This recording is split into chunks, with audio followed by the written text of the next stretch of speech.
নানাভাবে এসছে এবং প্রসঙ্গত বিভিন্ন জাতির কথা এসছে, আদ, সামুদ, লূত এবং শেষে এসে আমরা আরবের সমাজের কথা জেনেছি নবী সাল্লাল্লাহু আলাইহি ওয়াসাল্লামের মাধ্যমে। তো কোরআনের যে কাহিনী, সেখানে ফ্যান্টাসি নেই, সেখানে হয়তো ঠাকুরমার ঝুলি নেই, সেখানে কল্প কাহিনীর আতিরেক নেই, বাহুল্যতা নেই, কিন্তু বাস্তব ঘটনা আছে, বাস্তব কাহিনী আছে এবং সে কাহিনীর যারা পাত্র পাত্রী তাদের নাম আছে, তাদের সময় আছে, তাদের কাজ আছে, সুস্পষ্টভাবে সেগুলো কোরআনের কাহিনীতে বর্ণিত হয়েছে। এখন যারা ছোট্ট বন্ধু, শিশু কিশোর, তারা তো এখন সবকিছু বুঝতে পারবে না, তবুও তারা একটা আভাস পাবে, একটা পরিবেশ পাবে।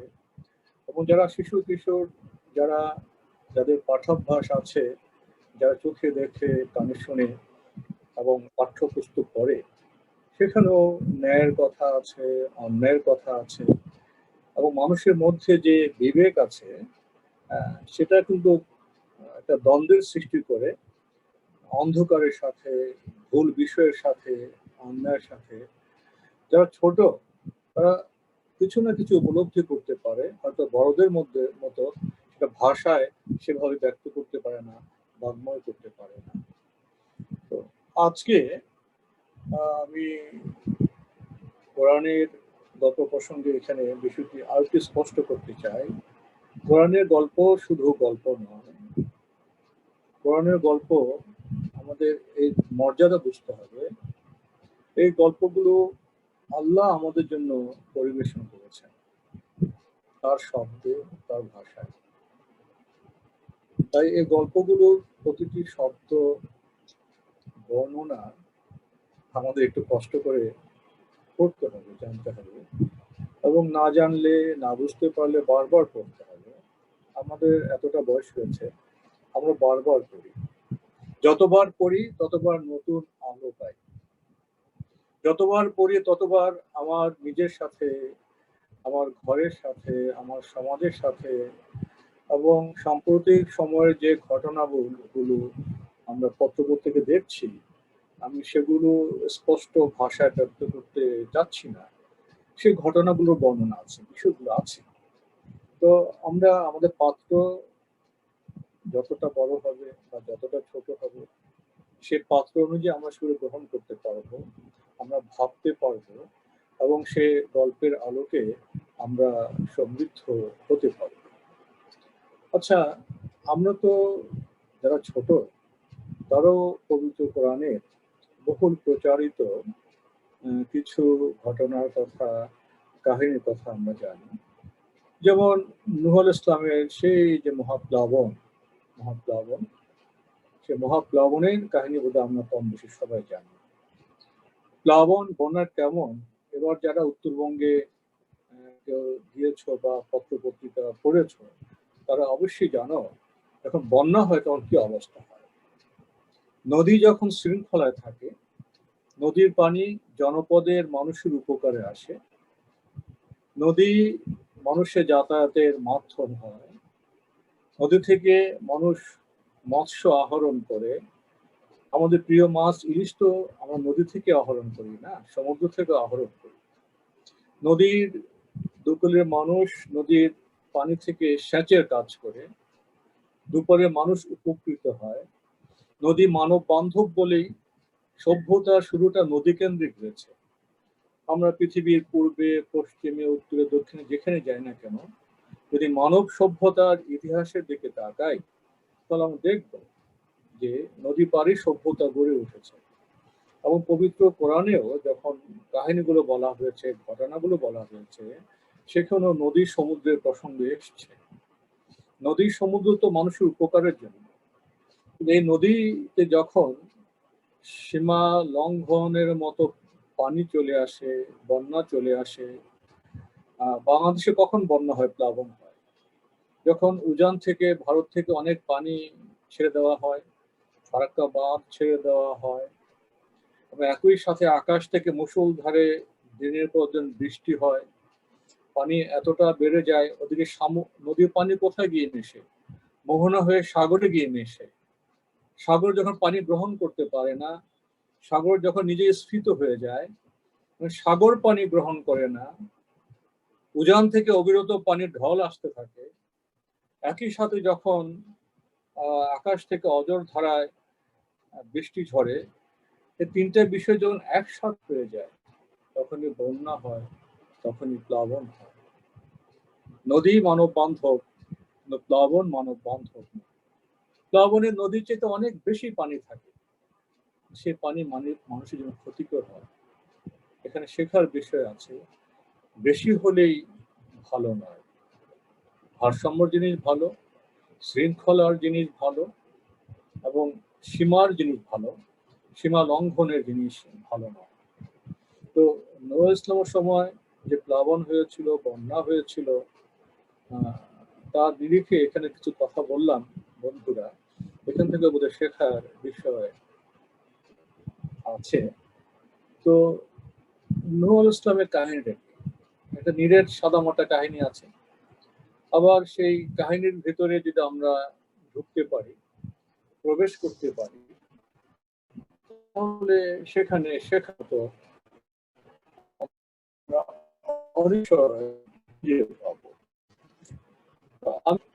আমার যারা ছোট্ট বন্ধু, আমি তাদের কিছু তথ্য পরিবেশাই।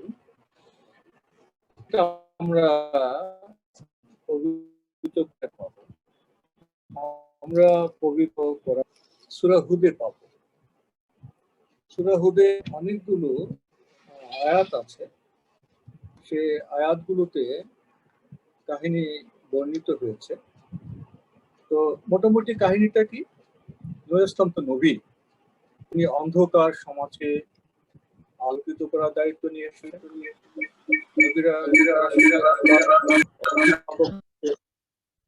পরিচালিত হন, তারা নিজের মন গড়া কথা বলেন না। তো তারা আসেন মানুষকে মুক্তি দেওয়ার জন্য, সমাজের শান্তি প্রতিষ্ঠার জন্য। এবং যখন মানুষ সঠিক পথে চলবে, সমাজে শান্তি হবে, থাকবে, তখন এই সুন্দর কাজের মাধ্যমে পরকালের অনন্ত জীবনেও তারা সুখ পাবে, তারা বেশ লাভ করবে। দুনিয়া এবং আখিরাতের মুক্তি কল্যাণের কাজটাই নবী সাল্লাল্লাহু আলাইহি ওয়াসাল্লামরা করেছেন, করে গেছেন। কিন্তু দুঃখের বিষয় হলো, এই পৃথিবীতে শুধু মানুষ বসবাস করে না, পৃথিবীতে জিনও বসবাস করে, শয়তান বসবাস করে। এবং শয়তান দুই রকম হয়, জিনদের মধ্য থেকে শয়তান হয় এবং মানুষের মধ্য থেকেও শয়তান হয়। শয়তানের চ্যালেঞ্জটা হলো, তারা সুন্দরের বিপরীতে থাকবে, সত্যের বিপরীতে থাকবে, আলোর বিপরীতে থাকবে। তারা হলো অন্ধকারের পদাতি। সব সময় এই শয়তানি শক্তির সাথে নবী রাসূলের দ্বন্দ্ব হয়েছে, সংঘাত হয়েছে, এবং এর মাধ্যমেই নির্মিত হয়েছে অনেক কাহিনী। তো নূহ আলাইহিস সালামের কাহিনী জানতে গেলে যদি আমরা পবিত্র কোরআনের সূরা হুদে যাই, সেখানে 25 নম্বর আয়াতে কি বলা হয়েছে? সেখানে বলা হয়েছে, অবশ্যই আমি নূহ আলাইহিস সালামকে তার জাতির প্রতি প্রেরণ করেছি। তিনি বললেন, নিশ্চয়ই আমি তোমাদের জন্য প্রকাশ্য সতর্ককারী। তাহলে আল্লাহ বলছেন আমি নূহকে তার জাতির জন্য প্রেরণ করেছি। কোথায় যায়? যেখানে চিকিৎসার প্রয়োজন হয়, যেখানে মানুষ অসুস্থ থাকে, সেখানে তো ডাক্তার যাবে। তো কোন সমাজে নবীরা এসে থাকে? যে সমাজ অসুস্থ, যে সমাজে অন্ধকার ছেয়ে গেছে, সেখানে এসে নূহ ইসলাম কি বললেন? আল্লাহ বলছেন যে আমি নূহ ইসলামকে তার জাতির প্রতি প্রেরণ করেছি। আর নূহ ইসলাম কি বললেন? নিশ্চয় আমি তোমাদের জন্য সতর্ককারী, আমি তোমাদেরকে ভুল পথ থেকে সতর্ক করতে চাই। নূহ ইসলাম আরো কি বললেন? হে আমার জাতি, দেখো তো, আমি যদি আমার পালনকর্তার পক্ষ হতে স্পষ্ট দলিলের উপর থাকি, আর তিনি যদি তার পক্ষ হতে আমাকে রহমত দান করে থাকেন, তারপরেও তা তোমাদের চোখে না পড়ে, তাহলে আমি কি তা তোমাদের উপর তোমাদের ইচ্ছার বিরুদ্ধে চাপিয়ে দিতে পারি? তা বলছেন আমি স্পষ্ট সতর্ককারী, আমার কাছে দলিল আছে, বার্তা আছে, আলো আছে, লণ্ঠন আছে। তোমরা যদি না দেখো, দেখতে না চাও, আমি তো তোমাদের উপর জোর করে চাপিয়ে দিতে পারি না। এখান থেকে একটি বিষয় আছে যে আলো আসলে হবে না, আলোকে দেখার মতো মন থাকা চাই, মনে আলো থাকতে হবে, গ্রহণ করার মতো মানসিকতা থাকতে হবে। অথবা যতই আলোর প্রদীপ নিয়ে নবীরা আসেন না কেন, অনেক মানুষই সেটা গ্রহণ করেনি। এরপরে আয়াতে অনেক কথা বলা হয়েছে। আমি যদি এখন সূরা হুদের ৩২ নম্বর আয়াতের অনুবাদ করতে চাই, গল্পের এই অংশে এসে কি বলল? নূহ ইসলাম তার লোকদের কাছে সুন্দর পথের বার্তা দিলেন, আর তার জাতির অধিকাংশ লোক কি বলল? তারা বলল, হে নূহ, আমাদের সাথে আপনি অনেক তর্ক করেছেন, অনেক কলহ করেছেন, এখন আপনার সে আযাব নিয়ে আসুন যে সম্পর্কে আপনি আমাদেরকে সতর্ক করেছেন, যদি আপনি সত্যবাদী হয়ে থাকেন। বন্ধুরা, এখানে ভাষা প্রয়োগটা লক্ষ্য করার মতো। নূহ ইসলাম তার জাতির কল্যাণে পরিশ্রম করে যাচ্ছেন, ক্লান্ত হচ্ছেন, তার জাতির লোক তার কথা শুনছেন, ব্যঙ্গ করে বিদ্রুপ করে কথা বলছে। কি বলছে? হে নূহ, আমাদের সাথে আপনি অনেক তর্ক করেছেন, অনেক কলহ ঝগড়া করেছেন, তা আপনি বলছেন আমরা ভুল পথে আছি, আমাদের উপর আযাব আসবে। যদি আপনি সত্যবাদী হয়ে থাকেন, নিয়ে আসুন আপনার আযাব। যখন কোনো মানুষ, কোনো জাতি এইভাবে বাড়াবাড়ি করে, নবীর সাথে মন্দ ভাষায় কথা বলে, ব্যঙ্গ বিদ্রুপ করে, অর্থাৎ সীমা লঙ্ঘন করে, তখনই আযাবের বিষয়টা চলে আসে। যখন আল্লাহ অনেক প্রশ্রয় দেন, মানুষকে অনেক দেখেন, সময় দেন, সুযোগ দেন, যখন সীমা লঙ্ঘন হয়ে যায়, যখন এই পৃথিবী মানুষের বসবাসযোগ্য থাকে না, যখন সমাজ মানুষের বসবাসযোগ্য থাকে না, তখন আযাব আসে, তখন শাস্তি আছে। এ প্রসঙ্গে যদি বলি, এখন সবাই যে আমরা ঘরে বন্দী হয়ে আছি এই করোনা ভাইরাসের সময়, এখন মাঠ আর আগের মতো ক্রিকেটের উৎসবে হয় না, সিনেমা হলগুলো বন্ধ, ওপেন এয়ার অর্কেস্ট্রা হয় না, এমনকি মসজিদে অনেক শৃঙ্খলা, সীমাবদ্ধতা, আমরা মাস্ক পরি, অর্থাৎ আমাদের জীবনটা সংকুচিত হয়ে গেছে, আমাদের আনন্দ সংকুচিত হয়ে গেছে, আমাদের ব্যবসা বাণিজ্য সংকুচিত হয়ে গেছে। আমরা আগের মতো মাঠে গিয়ে খেলতে পারি না, আমরা আগের মতো স্কুলে হইচই করে ঘুরতে পারি না, সব জায়গায় লক আউট, শাটডাউন। এগুলো কেন হচ্ছে? অর্থাৎ আমরা মুক্তভাবে, স্বাধীনভাবে বসবাসের জন্য যে দায়িত্বশীলতা, যে শৃঙ্খলা, যে স্রষ্টার প্রতি আনুগত্য প্রয়োজন ছিল, অর্থাৎ বান্দা হিসেবে জীবনযাপনের যে অঙ্গীকার আমরা রূহের জগতে আলমে আরওয়াতে করে এসেছিলাম, আল্লাহ আমাদের প্রশ্ন করেছিলেন, আলাস্তু বিরাব্বিকুম, আমি কি তোমাদের রব নেই? প্রতিটি রূহ সেখানে আমরা বলে এসেছিলাম, কালু বালা, হ্যাঁ আপনি আমাদের রব।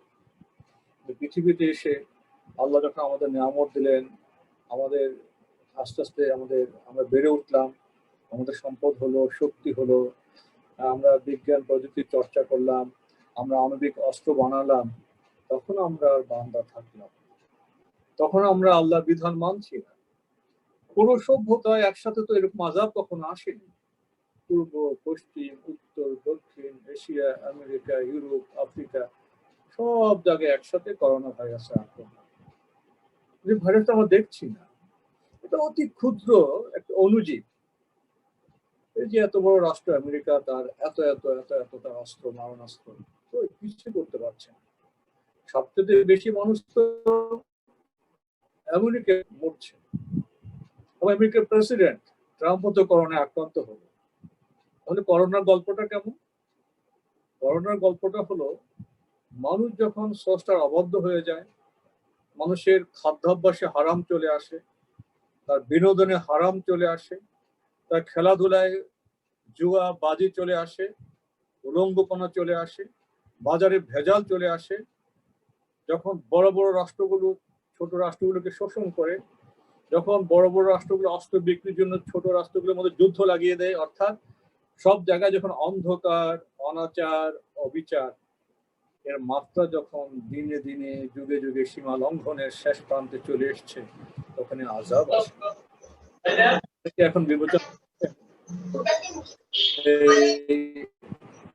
ভাইরাসটা, এই ক্ষুদ্রাতি ক্ষুদ্র যে ভাইরাসটা, এটা আযাব। তো যখন আযাবের আগে মানুষ অহংকারী হয়, বিনম্র থাকে না।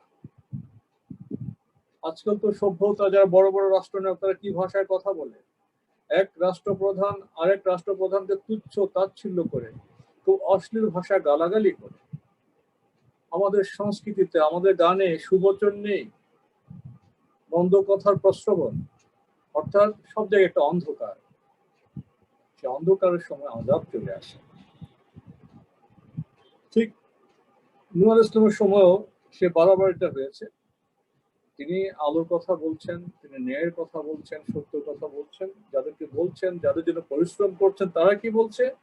হে নূহ, আমাদের সাথে আপনি অনেক তর্ক করেছেন, অনেক কলহ বিবাদ করেছেন, আনুন না আপনি সে আযাব। কি অধ্যত্ত, কি অহংকার, যে সম্পর্কে আপনি আমাদেরকে সতর্ক করেছিলেন, যেটা সত্যবাদী হন, প্রকারান্তরে মিথ্যেবাদ বলা হচ্ছে নদীকে। তখন ঘটনা কি হলো? তিনি বললেন, সে আযাব তোমাদের কাছে আমি নয়, আল্লাহ আনবেন, তার সময় আছে। তিনি যখন ইচ্ছা করবেন, তখন তোমরা পালাতে পারবা না, তোমরা পালিয়ে যেতে অপারগ হবে। এরপরে কি ঘটনা ঘটলো? সূরা হুদে আমরা নূহ আলাইহিস সালামের যে কাহিনী, সেখানে দেখি 36 নম্বর আয়াতে নূহ আলাইহিস সালামের প্রতি ওহী প্রেরণ করা হলো। ওহীকে প্রেরণ করলেন মহান আল্লাহ। কি বললেন? মহান আল্লাহ নূহ আলাইহিস সালামকে বললেন, যারা ইতিমধ্যে ঈমান এনেছে তাদের ছাড়া আপনার জাতির অন্য কেউ ঈমান আনবে না, অতএব তাদের কার্যকলাপে আপনি বিমর্ষ হবেন না, ব্যথিত হবেন না। এরপরের আয়াত বলা হলো 37 নম্বর আয়াতে বলা হলো, আপনি আমার সম্মুখে আমারই নির্দেশ মোতাবেক একটি নৌকা তৈরি করুন এবং পাপিষ্ঠদের ব্যাপারে আমাকে কোনো কথা বলবেন না, অবশ্যই তারা ডুবে মরবে। তখন আল্লাহর ওহীর আলোকে নূহ আলাইহিস সালাম নৌকা তৈরি করতে লাগলেন। আর পথভ্রষ্ট অহংকারী তার জাতীয় মানুষ কিছু বুঝতে পারল না। তিনি তো নৌকা তৈরি করতে লাগলেন, আর তার জাতির কাউমের যারা নেতৃস্থানীয় ব্যক্তি, অহংকারী ব্যক্তি, তারা পাশ দিয়ে যেত আর তার বিদ্রুপ করতো। এই সুখ নয়, দেখো দেখো নূহ নৌকা বানাচ্ছে, পাগল হয়ে গেছে, কি করছে সে, বিদ্রুপ করত। আর তিনি বললেন, তোমরা যদি আমাদের উপহাস করে থাকো, তবে তোমরা যেমন উপহাস করছো, আমরাও তদ্রূপ তোমাদের উপহাস করছি। এরপর 39 নম্বর আয়াতে কি বলা হলো? অতঃপর অচিরে জানতে পারবে লাঞ্ছনাজনক আযাব কার উপর আসে এবং চিরস্থায়ী আযাব কার উপর অবতরণ করে। অবশেষে যখন তখন ভূপৃষ্ঠ পানিতে উচ্ছ্বসিত হয়ে উঠল। তখন আল্লাহ বললেন নূহ আলাইহিস সালামকে, সব ধরনের প্রাণীর তুমি দুটি দুটি করে তুমি, এবং যাদের উপরে কুরবানির হুকুম হয়ে গেছে তাদের বাদ দিয়ে, অর্থাৎ যারা কাফের, যারা খোদাদ্রোহী, তাদের বাদ দিয়ে যারা আপনার আপনজন, বিশ্বাসী, আপনার পরিবার পরিজন এবং ইমানদারকে আপনি নৌকায় তুলে নিন। বলা বাহুল্য, সেই সময়ের সেই সমাজের খুব অল্প সংখ্যক লোকই তার সাথে ঈমান এনেছিল এবং নৌকায় ওঠার, নিরাপত্তা লাভের সৌভাগ্য অর্জন করেছিল। আর তখন নূহ আলাইহিস সালাম বললেন, তোমরা এতে আরোহণ করো, আল্লাহ নামে এর গতি এবং স্থিতি, যে দোয়াটা আমরা এখন যানবাহনে উঠে পড়ি, আমার পালনকর্তা অতি ক্ষমাপরায়ণ মেহেরবান। যারা বিশ্বাসী, যারা আলোর পথের পথিক, তাদের প্রতি তো মহান স্রষ্টা মেহেরবানি করেন। এরপরে নৌকাখানি নূহ ইসলাম এবং তার ইমানদার সাথীদের পরিবারের সদস্যদের নিয়ে সেটা চলতে লাগলো। বিশাল ঢেউ, তরঙ্গমালা, পর্বত সম তরঙ্গমালা তার মধ্য দিয়ে চলছে। কিন্তু নূহ ইসলামের পুত্র ছেলে ইমানদার ছিল না। বাবা তো পুত্রকে ডাক দিল, আসো, তুমি আমাদের সাথে আসো। না, পুত্র শুনল না, পুত্র বিদ্রোহী, দূরে সরে গেল। তিনি বললেন, প্রিয় বৎস, আমাদের সাথে আহরণ করো এবং কাফিরদের সাথে থেকো না। কিন্তু ছেলে বাবার কথা শুনলো না, নবীর কথা শুনলো না। ছেলে কি বলল? আমি অচিরেই কোনো পাহাড়ে আশ্রয় নিব, যে আমাকে পানি হতে রক্ষা করবে। তখন বাবা নূহ আলাইহিস সালাম বললেন, আজকের দিনে আল্লাহর হুকুম থেকে কোনো রক্ষাকারী নেই, একমাত্র তিনি যাকে দয়া করবেন। এমন সময় উভয়ের মাঝে একটি বিশাল তরঙ্গ, বিশাল ঢেউ এসে আড়াল হয়ে দাঁড়ালো। এরপরই ছেলে নিমজ্জিত হয়ে গেল। এরপরে নির্দেশ দেওয়া হলে, পৃথিবী তোমার পানি গিলে ফেলো, আর হে আকাশ ক্ষান্ত হও। আর পানি হ্রাস করা হলো এবং সে প্লাবনের কাজ শেষ হয়ে গেল। আর যদি পর্বতে নূহ ইসলামের নৌকা গিয়ে ভিড়ল এবং ঘোষণা করা হলো, দুরাত্মা কাফেররা নিপাত যা। আমি এই গল্পটি শুরুতে বলেছিলাম, কখন প্লাবন হয়? তখন আকাশ থেকে অজর ধারা বৃষ্টি ঝরে, উজানের পানি আসে, আর সমুদ্র নদীর পানি গ্রহণ করে না। এই দু তিনটি বিষয় এক হয়ে গেলে প্লাবন হয়। আল্লাহ যখন নির্দেশ দিলেন যে আকাশ ক্ষান্ত হয়, তখন পানির সে মাত্রা কমে গেল। পানির কতটা উপরে উঠেছিল, প্লাবনটা কত বিশাল ছিল। নৌকো সেই যদি পর্বতে গিয়ে ফিরল, অর্থাৎ তখন পানির উচ্চতা ছিল পাহাড় সমান। ভয়াবহ প্লাবন বন্যা হয়েছিল নূহ ইসলামের সময়। আর সেই সময় নূহ ইসলাম তার পালনকর্তাকে দেখে বললেন, হে পরওয়ারদিগার, আমার পুত্র তো আমার পরিজনটা অন্তর্ভুক্ত, আপনার ওয়াদা নিঃসন্দেহে সত্য, আর আপনি সর্বাপেক্ষা বিজ্ঞ ও ফয়সালাকারী। আল্লাহ বললেন, হে নূহ, নিশ্চয়ই সে আপনার পরিবারভুক্ত নয়, নিশ্চয়ই সে দুরাচারী। সুতরাং আমার কাছে এমন দরখাস্ত করবেন না যার খবর আপনি জানেন না। আমি আপনাকে উপদেশ দিচ্ছি যে আপনি আমার অজ্ঞদের দলভুক্ত হবেন না। তখন নূহ ইসলাম বললেন, হে আমার পালনকর্তা, আমার যা জানা নেই, এমন কোনো দরখাস্ত করা হতে আমি আপনার কাছে আশ্রয় প্রার্থনা করছি। আপনি যদি আমাকে ক্ষমা না করেন, তাহলে আমি ক্ষতিগ্রস্ত হব। এই কাহিনীর এখানে এসে বোঝার মতো বিষয় হলো যে মুক্তি পেতে হলে আল্লাহ বান্দা হতে হবে, আলোর পথে চলতে হবে, সুন্দরের পথে চলতে হবে।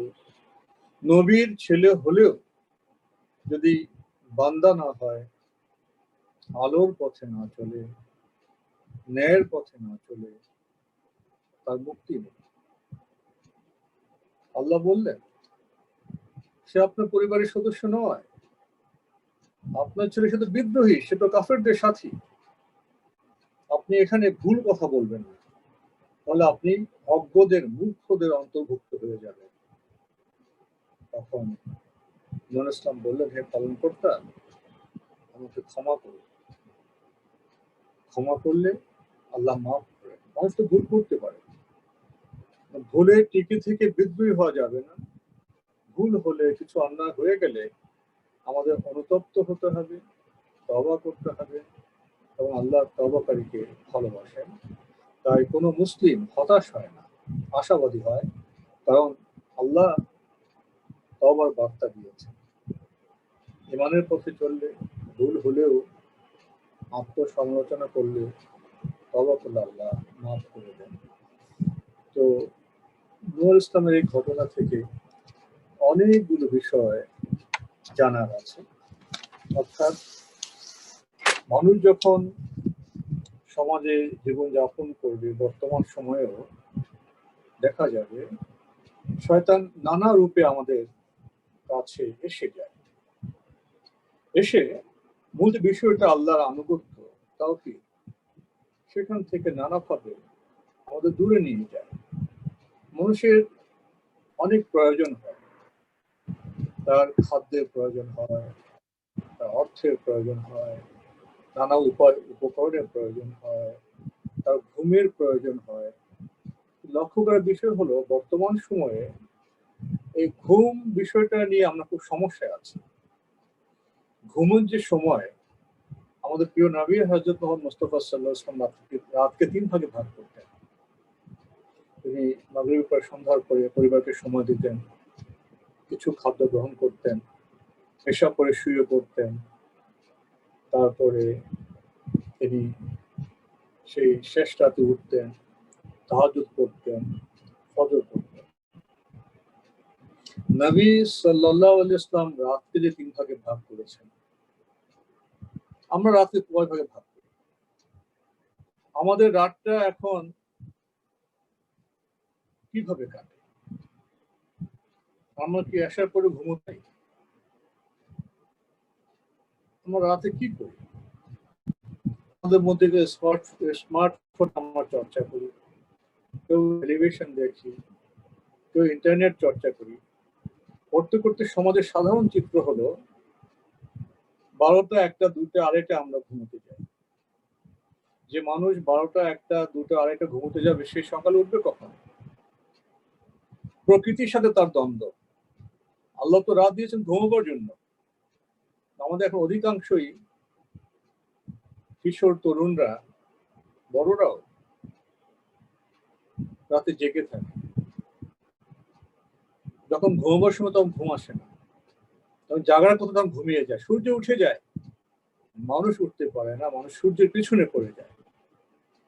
তাহলে নবী রাসূলুল্লাহ আমাদের যে শিক্ষা দিয়ে গেছেন ঘুমের ব্যাপারে, বর্তমান সভ্যতায়, বর্তমান সমাজে আমরা এই ঘুমের সুন্নত আমরা কতজন পালন করছি? ফলে আমাদের ঘুমের সংকট, আমাদের ভুল সময়ে ঘুম যাওয়া, ঘুম না যাওয়া, আমাদের সকালটা আলস্যে কাটে, আমরা পিছিয়ে পড়ি। প্রকৃতির সাথে যার সম্পর্ক থাকবে না, প্রকৃতির সাথে যার বন্ধুত্ব হবে না, মেলবন্ধন হবে না, তার শরীর সুস্থ থাকবে না। ফলে নবী রাসূলের সুন্নাহ অনুযায়ী আমাদের রাত যাপন করতে হবে, কখন ঘুমোতে যাব, কখন উঠবো, কি পরিমাণ খাবো, কি খাবো, এই সব বিষয়ে নির্দেশনা আছে। আমরা ছোটদের সাথে কেমন আচরণ করব, বড়দের সাথে কেমন আচরণ করব। যেমন খাদ্যের ব্যাপারে হালাল হারাম আছে, তেমনি বিনোদনের ব্যাপারে, আনন্দের ব্যাপারে হালাল হারাম আছে। আমরা কোন গান শুনবো, কোন গান শুনবো না, আমরা কোন বই পড়বো, কোন বই পড়বো না, আমরা বিজ্ঞান প্রযুক্তির ব্যবহার কোন পথে করব, কোন পথে করব না, এই সব বিষয়ে নবী রাসূলদের আলোকিত বার্তা আছে। কিন্তু বর্তমান সময়ে আমরা কি সেই বার্তা গ্রহণ করছি? নবী সাল্লাল্লাহু আলাইহি ওয়াসাল্লাম তো বলে গেছেন, পিতার অপরাধের জন্য পুত্র দায়ী নয়, পুত্রের অপরাধের জন্য পিতা দায়ী। প্রত্যেক মানুষ তার কাজের জন্য দায়িত্বশীল। বর্তমান সময়ে আমরা কি করি? আমাদের ঘরের কোনো সদস্যের সাথে পার্শ্ববর্তী গৃহের প্রতিবেশীর যখন দ্বন্দ্ব হয়, সেখানে আমরা ন্যায়ের পক্ষে যেতে চাই না, আমরা স্বজন প্রীতি করি, নিজেদের লোকদের সমর্থন করে অন্যায় হলেও। ফলে সমাজে শান্তি হয় না। ঘরের মধ্যে যখন কোনো কিছু হারিয়ে যায়, কোনো একটি বিবাদ হয়, তখন কাজের লোকদের আমরা নিগ্রহ করি, তাদেরকে বকি। আপন সন্তানরা অন্যায় করলে আমরা কিছু বলি না। অর্থাৎ যখন ঘরে নবী রাসূলদের সুন্নাহ থাকবে না, সমাজে থাকবে না, বিজ্ঞান প্রযুক্তিতে থাকবে না, বিনোদনে আনন্দ উৎসবে থাকবে না, তখন শান্তি কোত্থেকে আসবে? তো গল্প আমরা কেন শুনবো? গল্প শুনবো গল্প থেকে শিক্ষা নেওয়ার জন্য। কারণ গল্পে পাত্র পাত্রী থাকে, তারা তো মানুষ। বিগত সময়ের গল্প আমরা এজন্য শুনবো, বিগত সময়ে অতীতে যারা ভুল কাজ করেছে তাদের কি পরিণতি হয়েছে তা দেখে আমরা শিক্ষা নেব। যেন সে ভুল থেকে আমরা ক্ষতিগ্রস্ত না হই। অতীতে নবী রাসূলুল্লাহ যে পথে হেঁটেছেন আমরা সেই পথের অনুসারী হব। অতীতে যারা ভুল পথে হেঁটে ক্ষতিগ্রস্ত হয়েছে আমরা সেই ভুল পথে যাব না। এটাই তো সূরা ফাতিহার একটি বার্তা। যে সূরা না পড়লে আমাদের নামাজ হয় না, সালাত হয় না। তাহলে গল্প থেকে আমাদের মণিমুক্তা আহরণ করতে হবে। গল্প থেকে আমাদের আলো নিতে হবে, আমাদের সমৃদ্ধ হতে হবে। গল্প শুধু পড়ার জন্য পড়া নয়, গল্প বেড়ে ওঠার জন্য পড়া, গল্প সমৃদ্ধ হওয়ার জন্য পড়া। তো আজকে আমি আরো দু একটি কাহিনী বলার চিন্তা করেছিলাম, কিন্তু সময়ের দিকে তাকিয়ে দেখছি যে সেই কাহিনীর বিস্তার ঘটানো যাবে না। তাই আজকে এই একটি মাত্র কাহিনীতে আমি সীমাবদ্ধ থাকতে চাই। এরপরে যে ছোট বন্ধুরা কিছু বলতে চাও বলতে পারো, প্রশ্ন করতে চাইলে প্রশ্ন করতে পারো। এখন ফ্লোরটা তোমাদের দিয়ে আমি কথা এটি টানছি। আল্লাহ আমাদের সবার সহায় হন। আমরা সবাই যেন পবিত্র জীবনযাপন করতে পারি, আনন্দময় জীবনযাপন করতে পারি এবং আমাদের উজ্জ্বল কর্মকাণ্ডে যেন আমাদের পরিবার ভেসে উঠতে পারে, সমাজ ভেসে উঠতে পারে। আমরা যেন জ্ঞানভিত্তিক আলোকিত সমাজের সদস্য হতে পারি এবং নিজ নিজ যে অবস্থান সেখান থেকে ছোট হোক বড় হোক কিছু না কিছু যেন আমরা অবদান রাখতে পারি। মানুষ হিসেবে তো এটা আমাদের দায়িত্ব। নবী সাল্লাল্লাহু আলাইহি ওয়াসাল্লামের উম্মত হিসেবে এটা আমাদের দায়িত্ব। আমাদের প্রিয় নবী হযরত মুহাম্মদ মুস্তাফা সাল্লাল্লাহু আলাইহি ওয়াসাল্লাম তিনি রাহমাতুল লিল আলামিন। তিনি শুধু মুসলমানদের নবী নন, পুরো মানব জাতির জন্য তিনি রহমত। পুরো সৃষ্টি জগতের জন্য তিনি রহমত। আমরা কি নিজেদের সেভাবে গড়ে তুলতে পারছি? আমরা কি আমাদের ঘরের জন্য রহমত হতে পারছি? আমাদের সমাজের জন্য রহমত হতে পারছি? আমাদের বন্ধু বান্ধবদের জন্য রহমত হতে পারছি? রহমতের উদাহরণ বর্তমান সভ্যতায়। আমাদের নতুন সভ্যতা করতে হবে, আমাদের নতুন সভ্যতার নাগরিক হতে হবে এবং সেই তৌফিক মহান আল্লাহর কাছে শেষ করছি। আসসালামু আলাইকুম।